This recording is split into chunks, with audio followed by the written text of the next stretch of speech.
What was a defining moment of my career? I mean, there were so many of my career. I guess my birth was a defining moment. Okay, no, seriously. Or when Beyonce stole from me and I got paid for her stealing no. Okay, I got a real one. So there was this time in a galaxy far, far away, honestly. Defining moment. Two 42nd annual Grammys, red carpet, little old me with platinum blonde hair. That's right. And I was on the red carpet at the Grammys. Had no idea what the hell I was doing there. Had no idea what I was doing. I was a seriously small fish, super big ass pond. The biggest photographers in the world are at the Grammys. Now, again, I think I've told this story before, but the Grammys actually meant something 15, 20 years ago. Now they don't mean anything. People don't give two shits about them. But then the Grammys were the Super Bowl of music. And I actually was at the 42nd annual Grammys. I was on the red carpet. And because I was like rookie on the block, I was actually pushed to the very back of the line. And which at one point I thought was horrible, but it actually turned out to be a huge benefit to me because I was at the end of the line where the artists kind of pulled up to go into the Staples Center. So they had to show their credentials, be on a list, whatever the case may be. So I was just kind of standing there with my camera, taking photos. And it was really cool because I got candids of people that aren't posing on the red carpet. So that actually turned out to be a really cool benefit. Here comes Missy Elliott and her purple blazer razor blade outfit. And she pulled me out of the crowd and started talking to me because obviously a lot of you don't know, but I'm from Virginia Beach and Virginia, which is Chesapeake and Portsmouth. And that's where a lot of artists grew up at my time, like Missy Elliott and Timberland. My good friend Chad Hugo, Pharrell Williams, we all kind of grew up in the same areas, played basketball together. Teddy Riley from Blackstreet.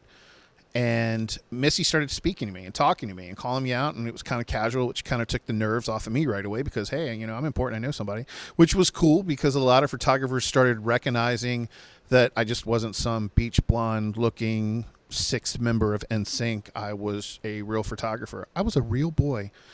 And continued to talk to her. Well, here came Timberland. Timberland was there, spoke to him.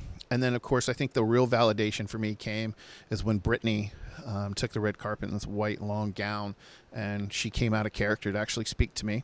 And this was early on in the career. I still think we were Baby One More Time record. So it was still early on, but of course she was taking over the market. She was up for Grammys. So was Christina Aguilera, which she won that night for Genie in a Bottle, not Britney. So that was kind of a telltale where everybody thought Christina was going to be on top, and we all know that didn't happen. But spoke to Britney for a bit, and then out of nowhere, as a last-minute thing, some of the photographers were already starting to leave the carpet to go to the press room to where you do photos in the back of people holding their awards. And here comes J-Lo, Jennifer Lopez, in this amazing, infamous green Versace dress. And she's walking the carpet. She's jumping out of the limo. And that was the debut of her and Puffy and her and Sean Combs. And he gets out and they're holding hands. And this becomes a press frenzy, which luckily I got to get photos of that.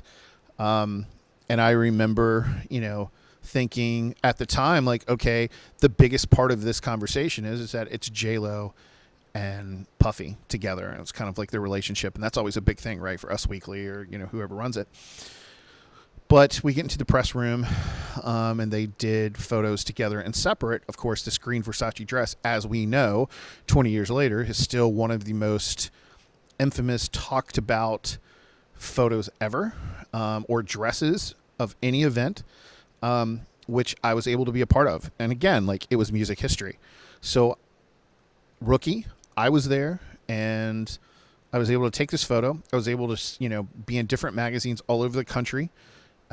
USA Today ran one. I've seen it, on E! Channel throughout the years because, again, it's still a talked about dress when it comes to fashion. That was a fashion icon, and I was a part of it. So I feel like that was probably one of the defining moments. I feel like there could be several, but that's really the one that kind of launched my career. It was early. It was young. I had amazing blonde hair. It was literally bleached. I think it could have been OxyClean. I have no idea what the hell we did back then. But it was a sight to see. And of course, these pictures here we'll be able to show you. And yeah, I think that was it. I think it was a defining moment of anybody's career because it's still talked about to this day.